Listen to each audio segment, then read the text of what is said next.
10 things your dog hates that you might not know. Are you doing things that irritate your dog without recognizing it? Because dogs are loyal and easygoing, they generally accept any kind of behavior so long as it doesn't hurt or harm them. But there may be activities that you or other people might engage in that your dog genuinely hates. Because it's evident, you can likely think of other things your dog despises. Like when you're trying to bathe your dog, everybody knows it's a job and a half to get a dog in for bath time.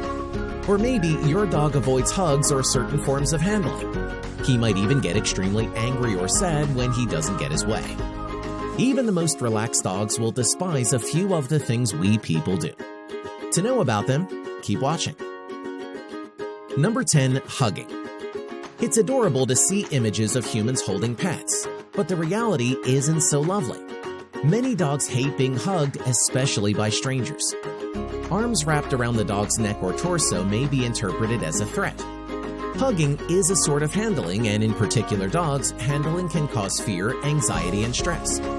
Most dogs tolerate gentle hugs from trustworthy humans, but this does not mean that they enjoy them. If you don't know the dog well, it's better to let it snuggle up on its own bed or the ground as you pet it on the back.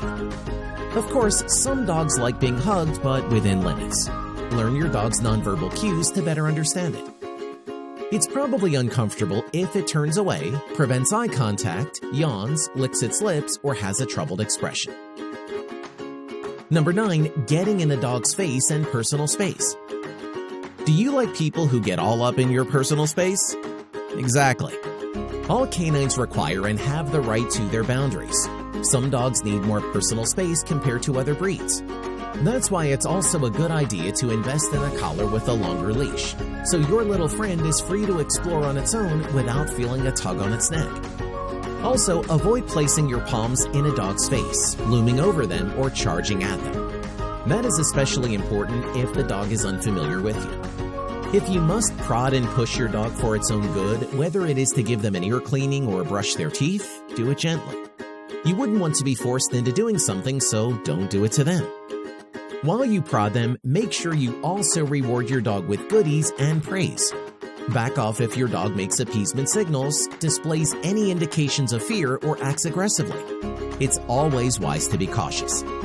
If you can't handle bath time, ear cleaning, or brushing your dog's teeth, it might be wise to ask for help or take it to a vet. Number 8. Not letting a dog sniff and explore on world.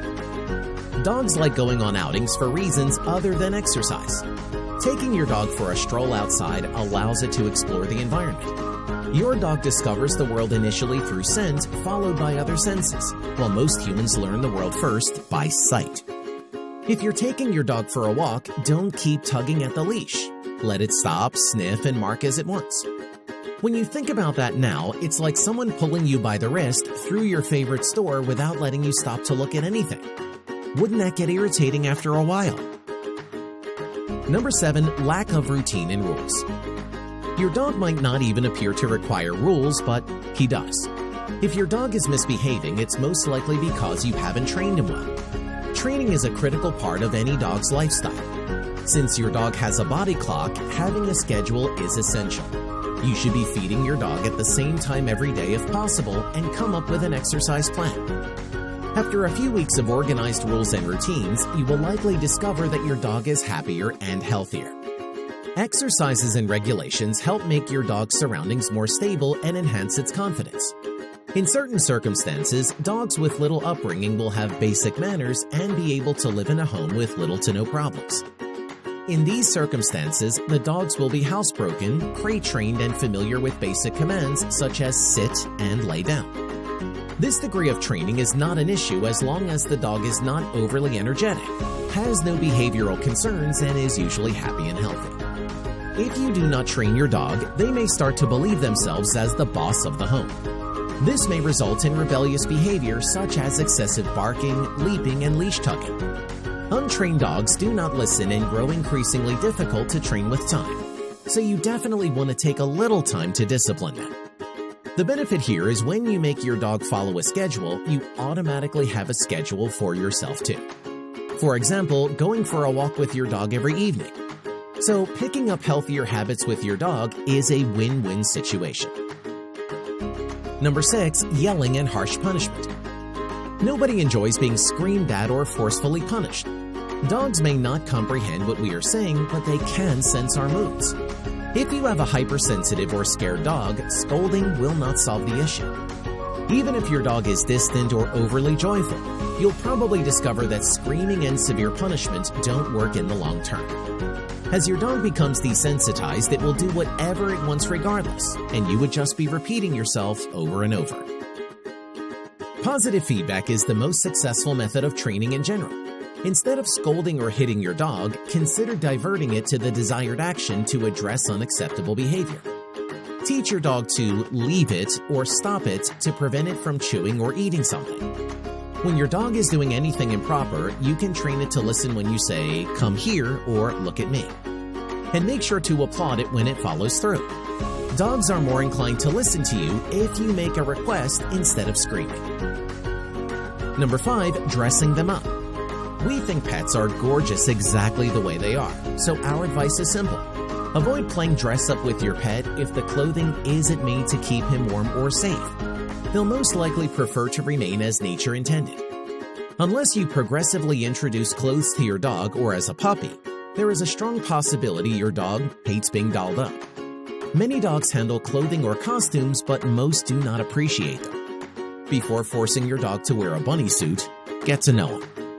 Some dogs tolerate simple clothing items such as shirts, but despise wearing anything on their ears or feet. What difference does it make if you dress up your dog? If your dog needs cold weather protection, begin with tiny lightweight things and link them with food or other rewards. Gradually go to sweaters, coats, and booties. Examine your dog's nonverbal cues to see when he's had enough. Number 4. Strong fragrances. Your dog's sense of smell is 10,000 to 100,000 times generally more sensitive than yours, in case you didn't know. Dogs have a much more delicate sense of smell, and it's literally how they explore the world. So keep your perfumes, deodorants, and air fresheners to a minimum around them. As a general rule, avoid immediately showering your dog with scents. If your dog needs a medicinal spray, keep it away from its face. Better yet, spray the drug on a handkerchief and rub the affected area with it. When using your scented products, keep them separate from your dog and ensure they are not hazardous. Number 3. Being left alone or ignored. Dogs are friendly animals who hate being kept alone. Some dogs find comfort in the company of another dog, while others prefer human interaction. Some dogs in severe circumstances truly fear being kept alone and suffer from separation anxiety. The issue is that most dog owners must work to afford all of that fancy dog food. You must also have a life, go on errands, take holidays, etc. Of course, your pup isn't aware of all this, so what's the answer? When you're home, spend as long as necessary with your dog. Spend some time bonding with your dog. Create a regular regimen that includes vigorous exercise and intellectual stimulation. If you travel regularly, choose a dependable pet sitter with someone your dog likes. If you travel frequently, think about whether it's appropriate to get a dog or any pet in this case. Number 2. Forcing them into uncomfortable environments. We all had that situation where our dog doesn't want to move. It might hate to go anywhere or do anything, especially if it senses you want to take it to the vet. Most of the time, your dog is rejecting something because it has a phobia. When you put your dog in a dangerous scenario, you put it under stress. It is a practice known as flooding, which does not work and can do more harm than good. A better approach would be to relax your dog in the environment. Keep a safe space between you and praise it for being quiet.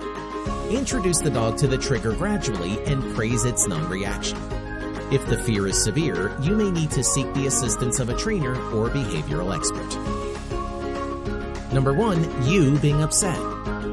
Life is full of ups and downs. It is unrealistic to expect to be cheerful all of the time. But you should know that dogs can sense your feelings too. If you suffer from sadness or loss, your dog will undoubtedly suffer too. Some dogs can adopt your feelings by becoming depressed or even unwell.